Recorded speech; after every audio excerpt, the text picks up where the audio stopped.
Welcome to the Black Gems Dive-In Podcast, the podcast where we dive deep into conversations about inclusive cultures and everything DEI. Your co-hosts are Akua and Kendra, and we're thrilled to be your hosts as we explore the crucial topics shaping our workplaces and communities today.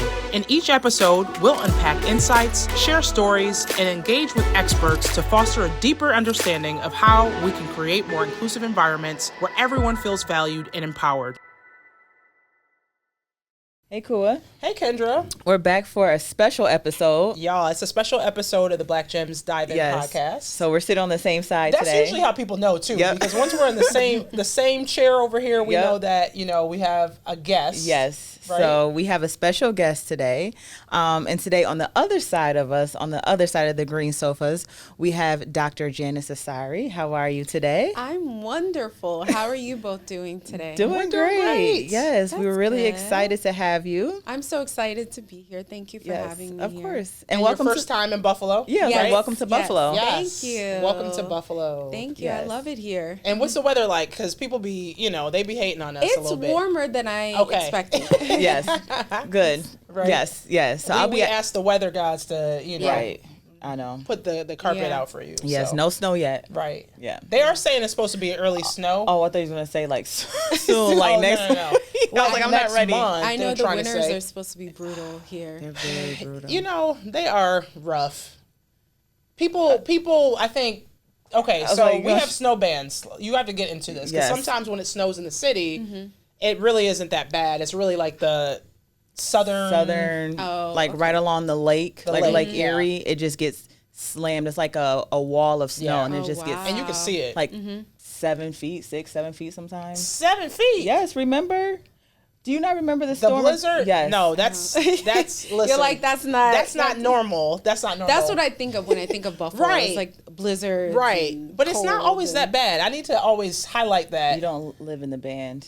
We don't live in a band, so I think that's the other piece. So sometimes they'll get like 2 feet of snow, we get like 2 inches of snow. You know what I mean? So there's that much of a difference at times. Yeah. Anyways, welcome to Buffalo. Thank you. Thank you. I'm glad to be here. I have to try buffalo wings. Oh, yes. We'll give you a list. Yes. We'll give you a list. Absolutely. There's some really nice spots to go to. So Absolutely. All right. Well, a quick bio. So our guest today is a leading voice on equity in the future of work. She is recognized on LinkedIn's #1 top voice in racial equity, and she combines over a decade of research, teaching, and consulting to help organizations build workplaces where people can thrive, truly thrive. She is the founder of BWG Business Solutions, an award-winning consultancy and an adjunct assistant professor at Columbia University, and her work bridges theory and practice of intersections of equity, ethics, and technology. She has also partnered with major organizations like Google, PBS, Amazon, Yale, and H&M, delivered TEDx talks and keynotes, and authored 3 best-selling books, including Dirty Diversity. She also hosts the Dirty Diversity podcast and writes exclusively for Forbes, sharing over 400 articles on equity and inclusion, which we'll dive into one today. And she also has another book that is coming out, so we'll talk about that as well. Absolutely. Yeah, So Dr. Asare, everybody. Yeah. So we usually have like beep, beep, beep, beep. I know. Like claps and stuff like that. Yes. So welcome to the Black Gems Dive-In Podcast. And so we talk a lot about diversity, equity, and inclusion, inclusive cultures. We both are former practitioners and still doing work in this space. But, as someone who has been doing this work for years, you're teaching this, how are you doing? Let's start there. Yes. How are you doing in this current climate? That's a really heavy question. I would say I'm maintaining, given the circumstances. Things have been, like most people doing any sort of like equity or equity adjacent work, things have been a lot of ups and downs. Yeah. But I've been doing good considering the circumstances. And I think, kind of saw the writing on the wall a while ago. So I've been like trying to prepare for this moment. So I've been doing good. I've been maintaining. Okay, so when you talk about that preparation, because similarly, we did the same thing. We saw the writing on the wall. I'm like, this is America, y'all. There's only going to be so much empathy when it relates to these types of issues. Right. Yeah. So how have you navigated that in preparation? Yeah, so I think one of the main things was, for me, a lot of people think that my background, or I studied DEI, and I studied equity, racial equity, and particularly like as it relates to the workplace, but my background is in organizational psychology. Oh, awesome. So I've been like trying to focus on what skills I've learned in this last decade around DEI that I can transfer to other fields. But I think that just like the two of you, we're always doing work that's rooted in equity and justice, but it just might not be called DEI. Right. And so I've been like thinking about transferring my skills to like one area that I'm really interested in is like AI specifically and how, you know, all the biases in AI and the way that there aren't enough of us in the tech and AI space and how a lot of these algorithms that they're training were not represented and therefore the outputs are biased. And so really like thinking about how I can take the skills that I've learned and transfer it into other spaces. So that's really what I've been doing. I think all of us in the DEI space, I've seen a lot of folks completely pivoting, but I think you can never really escape this work. You're always doing some form of it in one way or another. Absolutely. And I think about, I mean, even in your article, you kind of talked about this too, but DEI has been around forever, right? And there's always been a resistance or a backlash to some type of movement that's out there. So we see what happened in 2020 with George Floyd, and that's the most recent one that we can look to. There's going to be another movement, but how do we respond? And when we do respond, we have to be equipped and we have to be ready and armed with knowledge, but also to understanding, again, we talked about this before, like where we came from, acknowledge those movements and look for them to kind of guide us through the next moment. Yeah, and I think, honestly, I think that's a great segue into our conversation today. And so normally, y'all know we have our segments. We do our diversity dispatch, our hot topic. The last conversation that we had, our hot topic was around the amount of jobs that Black women have lost. You know, over 320,000 jobs since April. I think you started to kind of name some of those folks that were maybe doing DEI-related work. We know in the federal government, there's been a lot of slashes there and folks trying to find their way. And so honestly, maybe we'll just kind of have you chime in your thoughts around that specific space before we go. We're going to do the deep dive today. So what are your thoughts around, you know, job losses there? What have you seen? What are you hearing in that space? Yeah, I'm working on a piece right now where I created a survey because I wanted to learn more about, I know we've all seen the 300,000 plus Black women have exited. I say they were pushed out of the workplace. But I really wanted to understand what those specific Black women are experiencing and then how they're navigating the moment and then what other folks who are experiencing that could do in this moment. And so one of the most interesting things, and I don't know if it's surprising that I found from this survey, so I created a survey and there were over 300 Black women that completed the survey. And what was interesting was that most of the individuals who have been impacted based on the survey results were in the major cities. So like Atlanta, DC, New York, like Chicago, places with larger Black populations, which I thought was really interesting. But it just seems like a lot of Black women have either been trying to get back on the job market or a lot of Black women are saying, I'm not going to do this anymore. And they are pivoting into entrepreneurship. And I think entrepreneurship, as you both know, comes with its own set of issues. But I think for me, as somebody who pivoted out of higher education, I know you were in higher education, someone who pivoted out of education and went to focus solely on my business, I feel like there's a lot of freedom in academia, since I left academia in owning my own business that I wouldn't have if I was back in academia. So I know a lot of folks are starting their own businesses, and I think that that is a good strategy, but also recognizing there's a lot of long hours, there's no health care, there's all of these, things that you have to really like sort of figure out. But for me, I think there's a lot of freedom. I can write freely, more freely than I would when I was working at a university full time. I think I have a lot more autonomy now. And so I think I love that Black women are saying, we are so smart, we are so intelligent, there's so many things, we're just full of ideas and we're creative, so we should just hone the skills that we've developed at these places and just start our own thing. So I love that Black women are doing that. And what supports have you seen that are in place? Because we know, we talked about this on our podcast almost last year about, you know, there were funds, there were funding, there was money going towards Black owned businesses, and that was also under attack as well. well. So we see that, as to your point, many Black women, Black people are going and owning their own businesses, but now what supports are in place to kind of raise that capital and help them scale? Have you seen anything that's promising or anything that you've tapped into as well? Yeah, so as far as what I've tapped into in the city of New York, so in New York City there are, and I believe in every state there are, you could be certified as like a woman-owned business or a minority-owned business. So I encourage anyone who has a business to try to tap into those, because once you're certified, you can have access to or get in the bids to try to win different contracts with city and local and government type of, consulting. And so I definitely encourage folks to tap into those.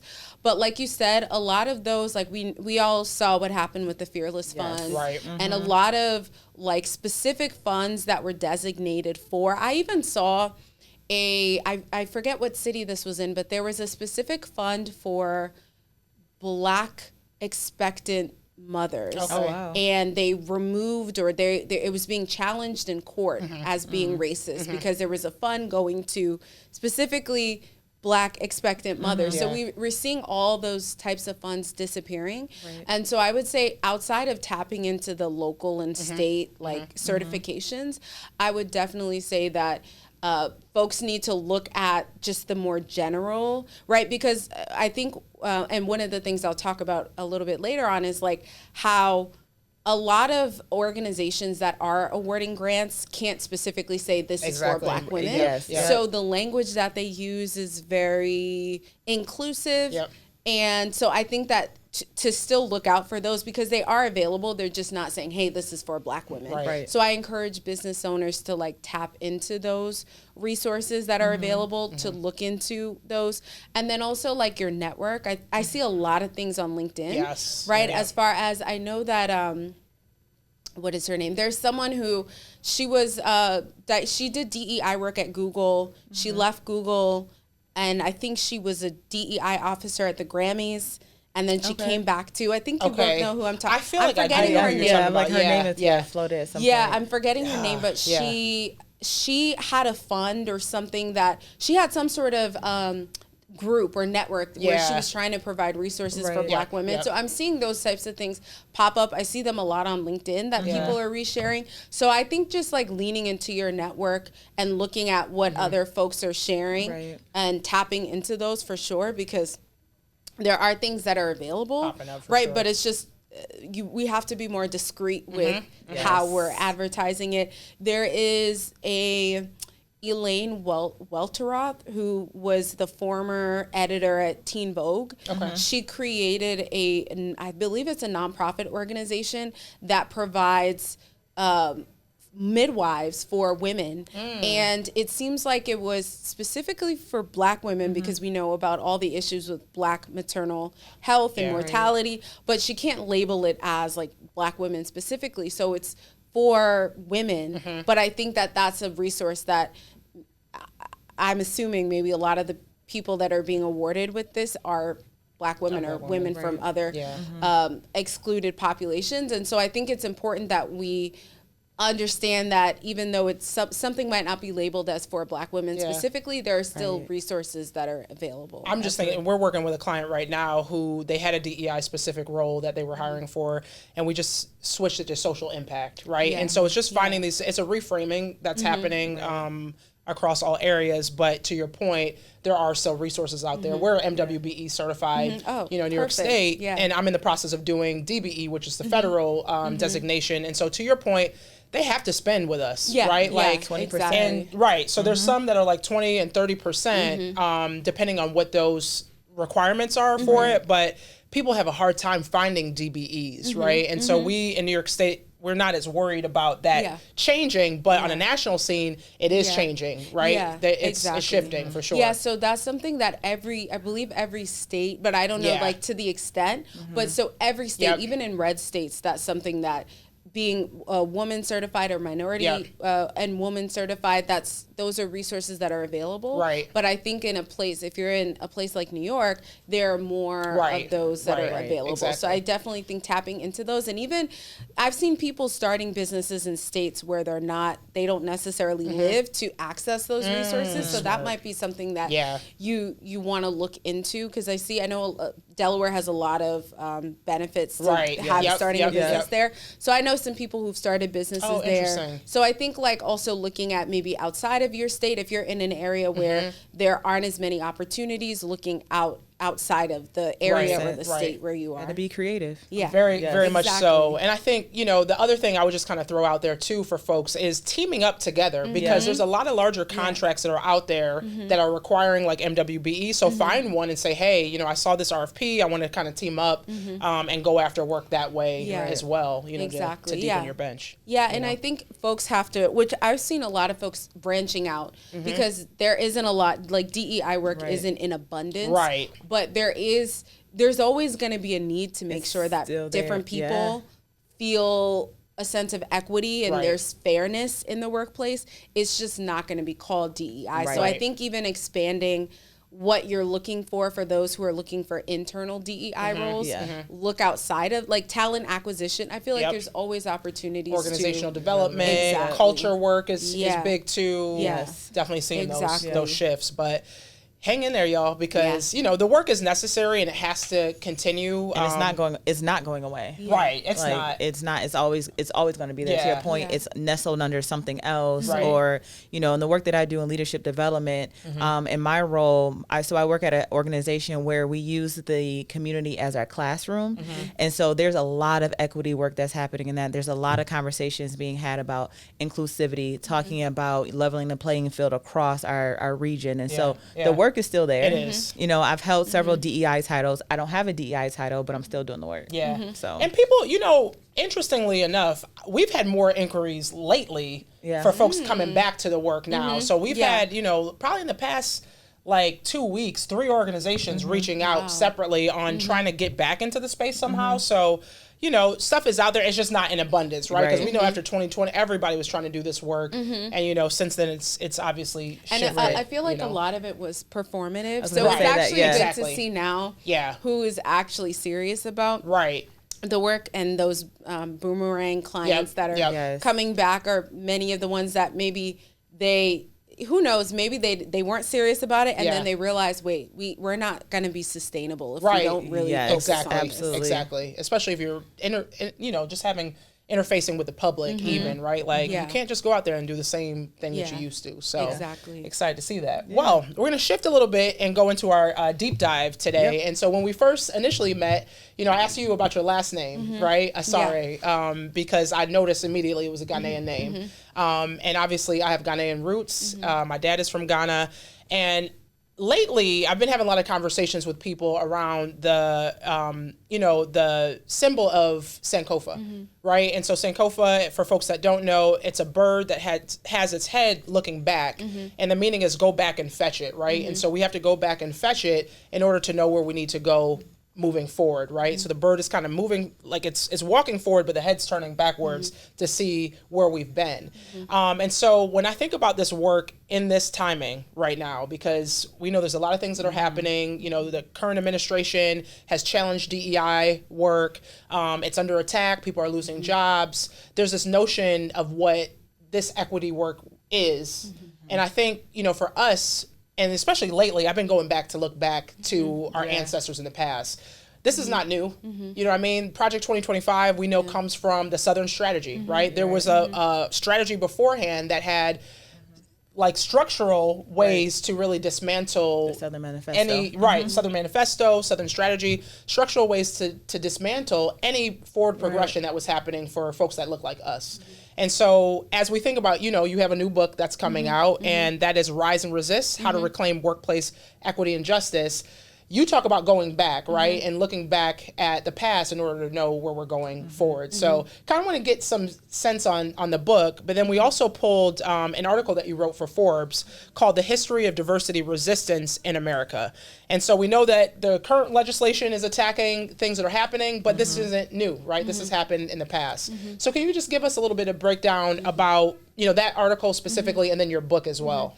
Yeah, I think the article I cite often because one thing that I realized that I think we're all seeing is how cyclical what's happening is. This is not, like you were both saying, the first time that this is happening. And I think one of the, friends send me, I'm not on TikTok that much, but friends send me videos. And I saw someone made a video about how racism is expensive, right? And I think that one thing that I noticed in the U.S. specifically is how other populations will, I was telling my mom, they will cut their nose off to spite their face when it comes to Black people having rights or the idea of Black people having rights. And we saw it with the backlash to affirmative action where they've done surveys and they found that when people are surveyed and asked who gets affirmative action, everyone thinks Black folks, but when you look at the data, it proves otherwise. Right, exactly. And I think a really visceral example of this was in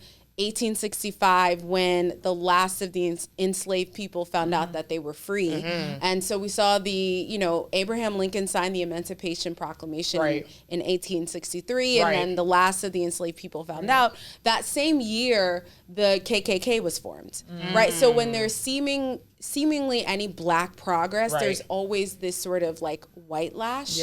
And so I think that that's what we're seeing now, where there was progress in 2020 where more people were focused on, I've never seen people talking as much about anti-Blackness as I had during those months after the murder of George Floyd. And then we see what's happening now, where it's like, even after the election of Barack Obama, we saw that a rise in anti-Black sentiments right after his election. And so it's just a pendulum that's swinging, and now we're in the, white lash phase, and I feel like at some point it's gonna go back.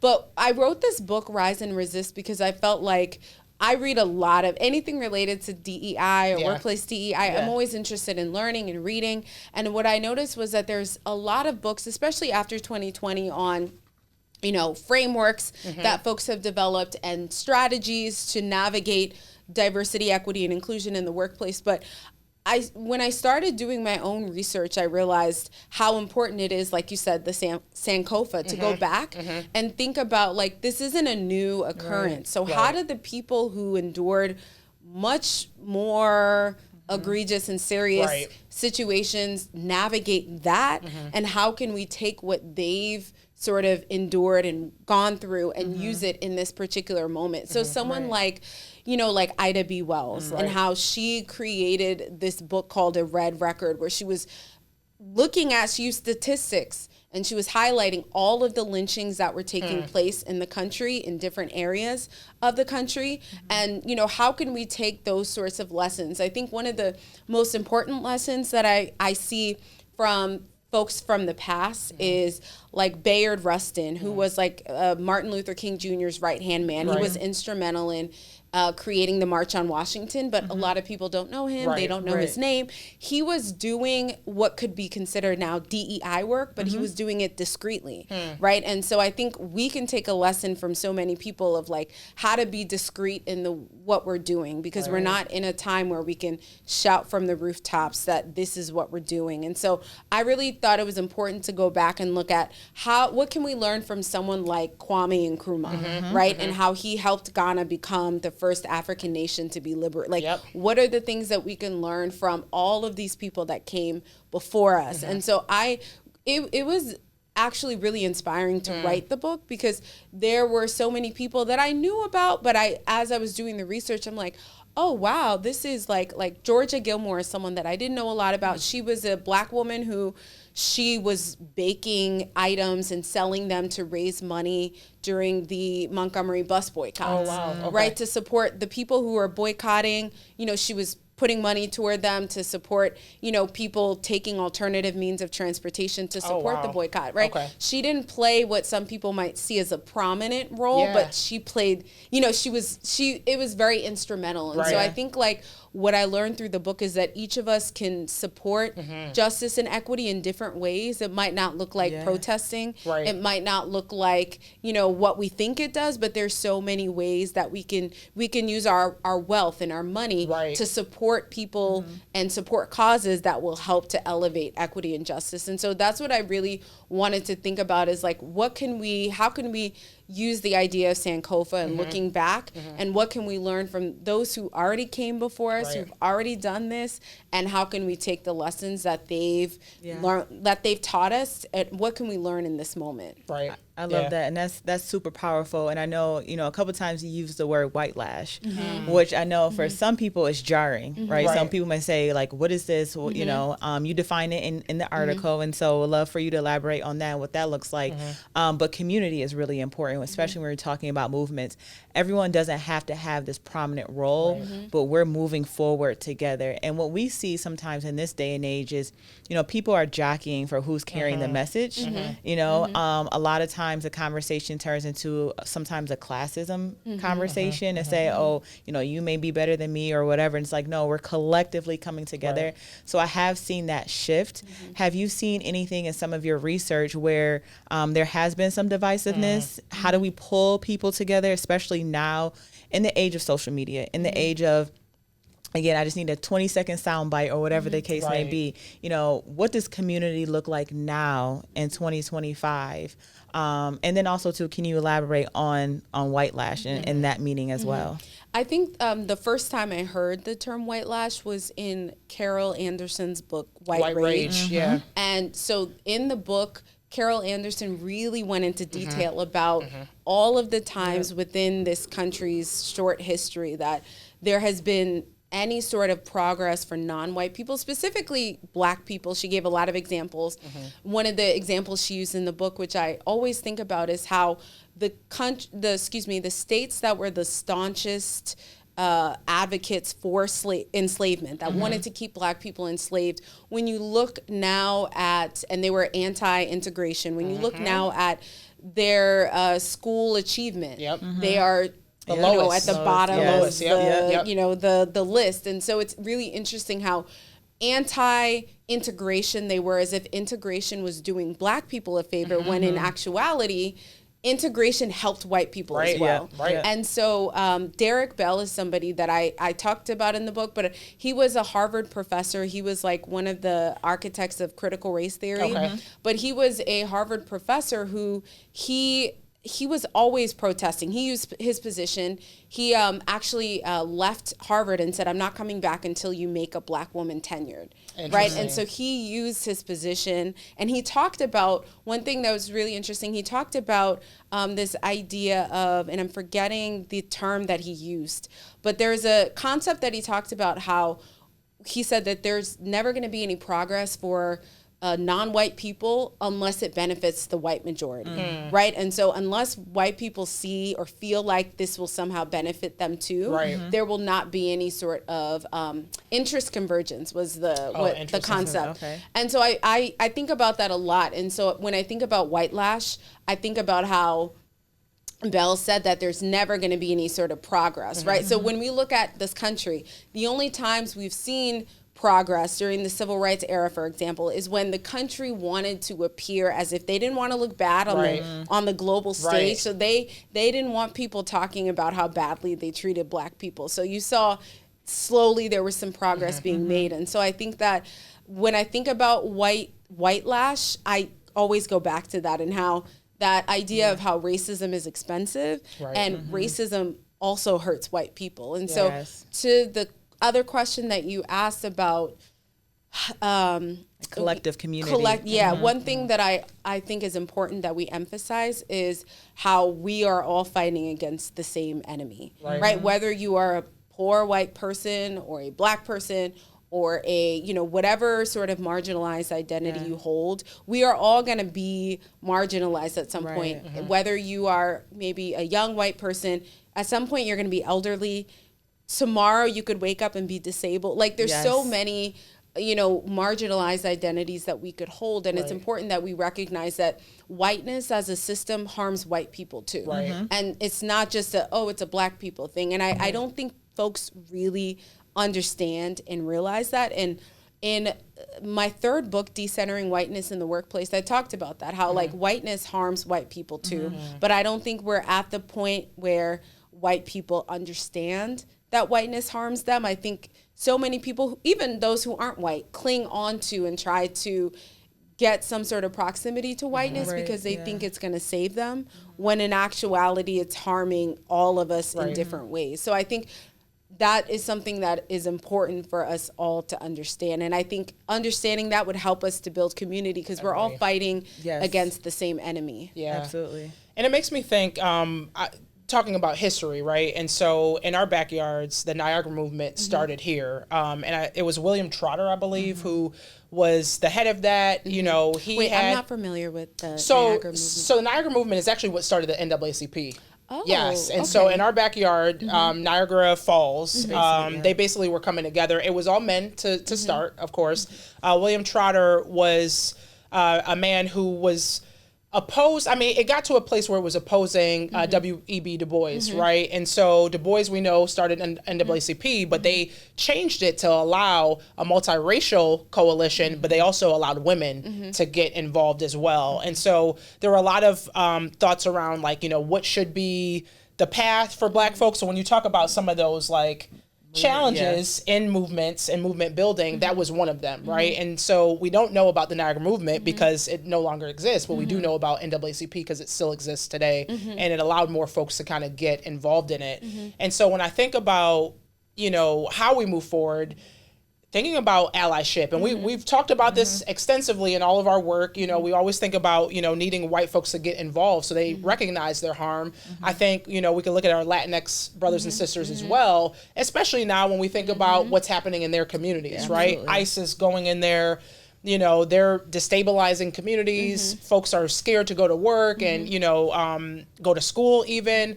And so how do we, I guess, find commonality amongst all these different coalitions to then build that for the future? Right. That's a great question. And there's a chapter in Rise and Resist where I talked about Fred Hampton. Okay. And so he was a great example of somebody who built the Rainbow Coalition, where he brought together, Hispanic folks and Black folks and poor whites. And because he helped them understand that we all have a common enemy, and we're all on the same side. We're working toward the same goal. I think what this administration and what folks who are in the opposition do so effectively is make us feel like we aren't all on the same team. Right. Where I see online, if you're online for any amount of time, you'll see all of these sorts of divides, right? You'll see divides between Black men and Black women. Yes. I see a lot of African versus African American, stuff that's coming up. There's so many sort of like divisions, and I think that what that does is it makes us feel like we're on separate teams. Right. Yeah. And I saw that a lot. I know we all saw it after Kamala Harris lost. Right. And there's a lot of Black folks, who I'm in community with, who were like, I'm not supporting any other group beside Black folks because we did our job, right? And Kamala Harris lost, and now we're seeing the results of her loss, and we are all being impacted. And so I saw that divide when it comes to, talking about what's happening with Latin Americans and ICE and all of that. But I think it's important for us to understand that what ICE is doing to a lot of Latin Americans can also be done to Black immigrants. And Haitian Americans, we're seeing that. Absolutely. Exactly. Absolutely. And so even the talking about AI and technology, the technology, Planeteer, I think is how you say it, the technology company that ICE is using is also being used in Israel. Yep. And so everything is connected. Yep. And so I think about how, one thing that's so interesting is like when Hitler was trying to figure out how to harm the Jewish people, he looked to what Americans were doing to Black people. And so everything is interconnected. And so I think when we think about how to bring people together, it's important for us to understand that we're all literally fighting against the same enemy. Right. And if you are liberated as a Black person, a Latin American person will be liberated too. Right. I think what is happening now is we feel like we're in our silos and we're fighting our own fights, and these people are against us and they don't understand. I think we also have to understand that just because someone from Mexico or someone from Colombia said something racist about Black folks doesn't mean that they represent the entire. Right. Because I see these discourses online where someone will say, you know, there was a Latin American person, I don't know where he was from, but he has this song where he's like singing about how he'll vote for Donald Trump. Oh, yes. And I think I saw something about him getting deported. Yes. And so, like, I think we have to understand that, there's a lot of anti-Blackness in all of these other communities, even within our own community, but that we are all fighting the same enemy. And the division, you know, we can't fight well enough or collectively when we're divided. Right. And I think that the opposition does such a great job of making us feel like we're not on the same page. I feel like it's purposeful. It's definitely purposeful. It's the algorithm. It's calculated. It's the algorithm. A lot of it is bots. Right, exactly. A lot of it is bots. And I think we have to continue to educate as well. To your point, is looking back at these movements, looking back at when people came together and stood in solidarity in these movements as well. Because, again, it's calculated, taking a lot of these things off the shelf. Not teaching a lot of these things in schools, and so they don't want people to know what happened, right? And so they don't want to have these conversations, and so we have to continue to educate. I know there in certain communities, there's been conversations about how do we continue to educate our young folks, how do we continue to educate us, our millennials, and further, and so that has to be an effort too. Everyone has to play a role, and it's really imperative that we do so. Yeah, and I think people have to understand that it's not just like, I see people arguing online about, you know, this person posted, this person didn't post.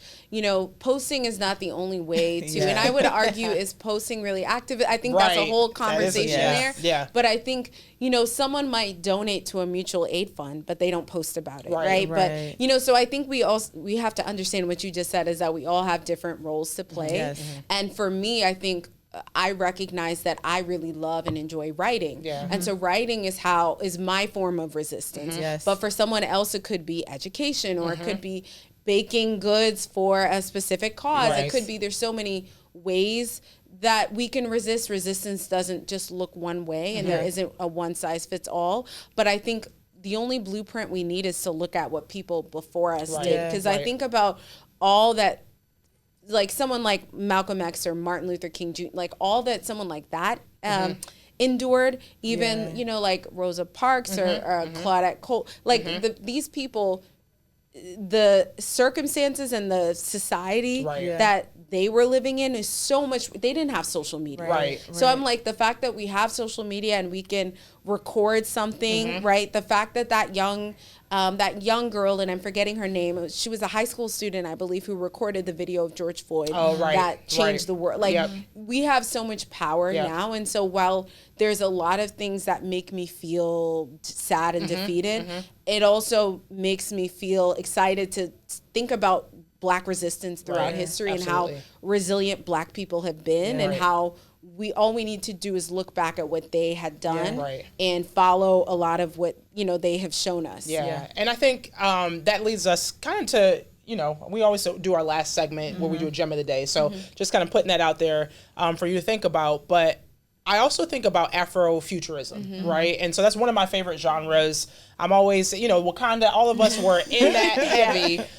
But it also makes me think about how our ancestors had to endure the things that they did, right? Because if you didn't think about a future that looked different than your current circumstances, you would be defeated and you wouldn't have a reason to look to the future. And so as we think about things like Afrofuture and the concepts and ideas of what we might create for the future, I kind of want to get a sense of, you know, what are your hopes for the future, right? What are the hopes through your work? You obviously have written a lot. We've been following you, you know, for years, and, you know, really love the fact that you put out there, like, a lot of the conversations that we might have. And so when you think about the future and us moving beyond what our current circumstances are right now, like, what does that look like for you? And what do you hope?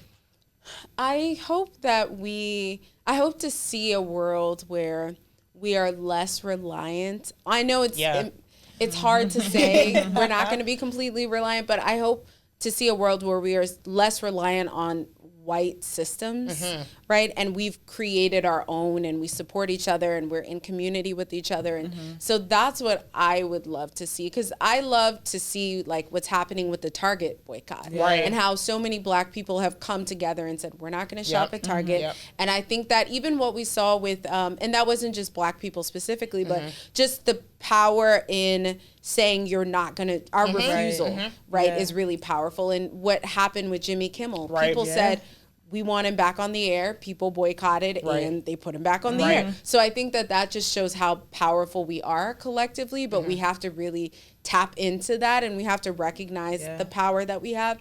And I wrote this article about whether boycotts are actually effective. Ooh. And one of the things that I found when I was like writing that is research from this Harvard scientists who basically found that you don't need the entire population to be on your side. You just need like 3.5% of the population. I was going to say about 4% is where you get the tipping point. Yeah, exactly.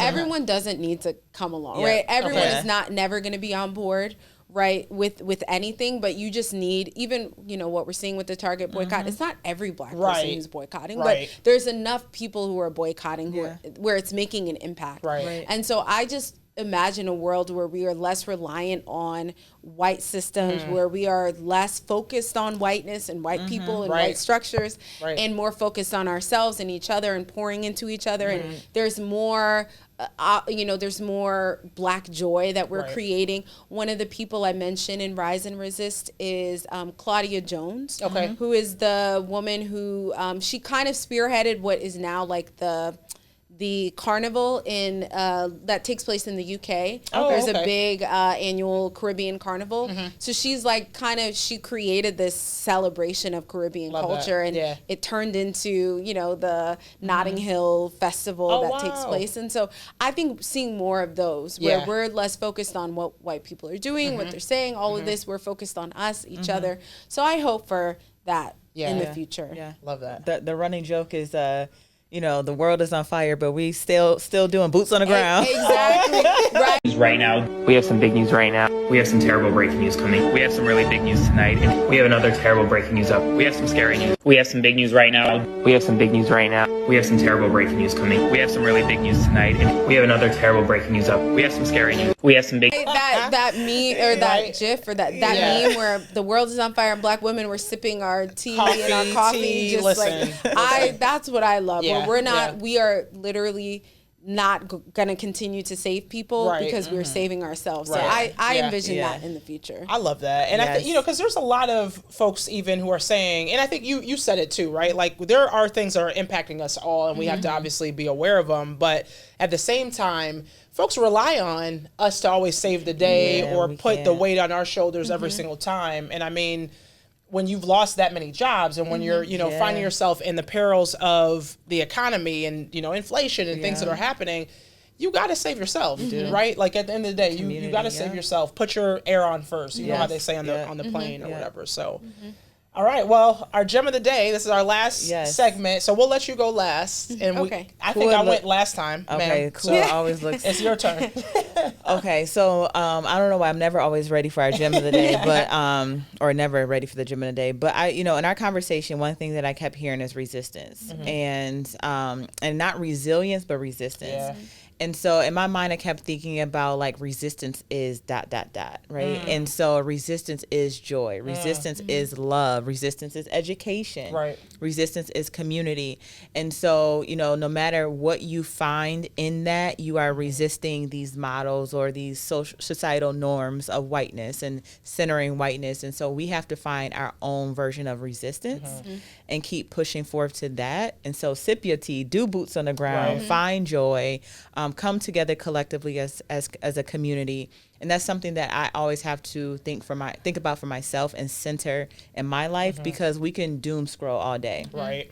We can try to come up with solutions all day, but if you're not taking care of yourself and your family and your community, then that's not resistance. So that's my gem. Is All resistance is whatever that is for you. Yeah, I love that. I love that. I think my gem of the day is find community. And one of the goals that I had for myself and my business this year was to make more connections with like-minded people, right? And so oftentimes we're in our own communities.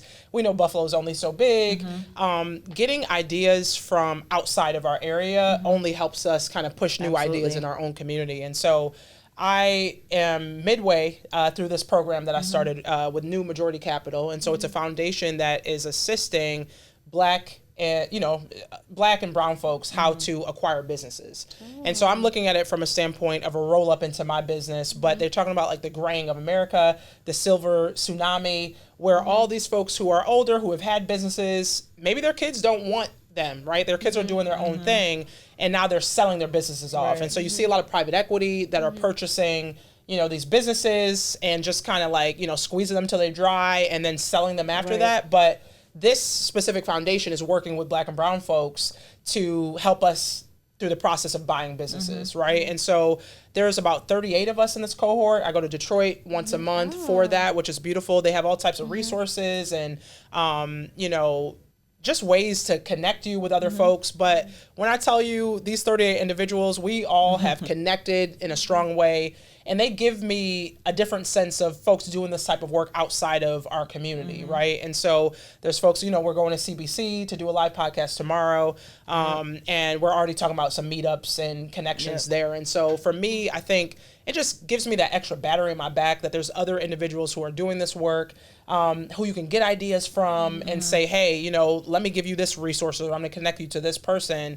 And I think oftentimes we talk about like networking up, but a lot of times it's networking across, side to side, right? And so for me, that's my gem of the day. Make connections, y'all. There's people who are navigating in their own spaces who have great ideas, and band together so that we have a collective impact in the work. Yeah, absolutely. I love that.